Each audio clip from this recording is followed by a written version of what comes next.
బీజేపీపై fire అయ్యారు CM Revanth Reddy. 400 సీట్లు వస్తాయంటున్న మోదీ ఏపీలో చంద్రబాబుతో, ఒడిశాలో నవీన్ పట్నాయక్తో పొత్తులు ఎందుకు పెట్టుకుంటున్నారని ప్రశ్నించారు. రానున్న లోక్సభ ఎన్నికల్లో బీఆర్ఎస్కు డిపాజిట్లు రావన్నారు. తమ ప్రభుత్వాన్ని కూలగొట్టాలనుకుంటే చూస్తూ ఊరుకోమని హెచ్చరించారు రేవంత్ రెడ్డి.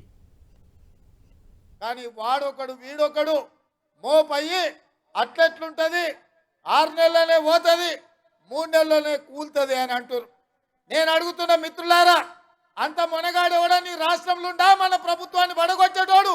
ఒకవేళ మన ప్రభుత్వాన్ని పడగొట్టాలని ఆలోచన చేస్తే ఈ పక్కనే కూతవేటు దూరంలో ఉన్నది ఫామ్ హౌస్.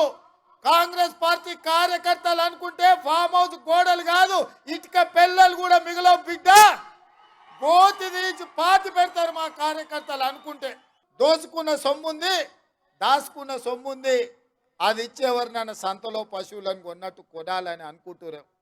ఇవాళ పప్పులేం ఉడకవు, సభలోకి రారు సన్నాసులు, సభలో మాట్లాడరు, రమ్మంటే పారిపోతారు, కళ్ళలకు చూడడానికి భయం, ఇంటికాడ వంటారు, ఫామ్ హౌస్లో ఉంటారు, నల్లగొండలో పోయి ఉపన్యాసాలు చెప్తారు. మళ్ళీ వస్తాయి కదా అసెంబ్లీ ఎన్నికలు, లేకపోతే రేపు జరగబోయే పార్లమెంట్ ఎన్నికలు, మీకు డిపాజిట్లు వస్తావేమో చూసుకోండి. ఇవాళ మోడీ 400 సీట్లు వస్తాయి అంటుండు. 400 సీట్లు వస్తే పొత్తు పెట్టుకొని చంద్రబాబు నాయుడు ఎందుకు, ఒరిస్సాలో నవీన్ పట్నాయక్ ఎందుకయ్యా నీకు? నీ సంసారం చక్కగా ఉంటే ప్రతి రాష్ట్రంలో ఒక్కొక్కరిని కలుస్తున్నావు కదా. ఇవాళ ఎన్డీఏ మొత్తం అతుకుల బొంత కాదా?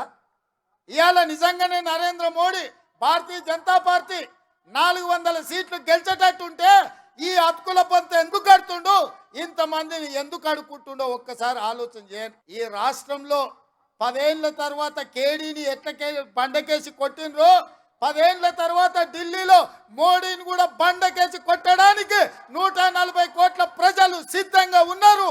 ఈటెల రాజేందర్ గారు, రేవంత్ రెడ్డి ఆ ఊరు నుంచి వచ్చి ఇక్కడ గెలిచిండు కాబట్టి ఈయన కూడా ఈ ఊరు నుంచి వచ్చి ఇక్కడ గెలవాలని వచ్చిండంట. ఏంటికేయాలి ఓటు? ఈయన మెచ్చల్లోనే ఉంటున్నావు కదా 10 ఏళ్ళ నుంచి. ఫామ్ హౌస్ కట్టుకున్నాడు కానీ ఎన్నడన్నా మన దగ్గరకు వచ్చిండా?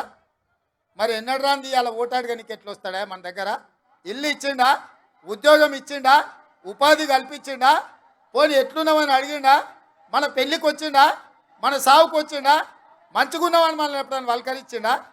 మరి ఏం అడిగినోడు ఇవ్వాలి సిగ్గు లేకుండా ఓటు ఎట్లా అడుగుతాడా మన దగ్గర?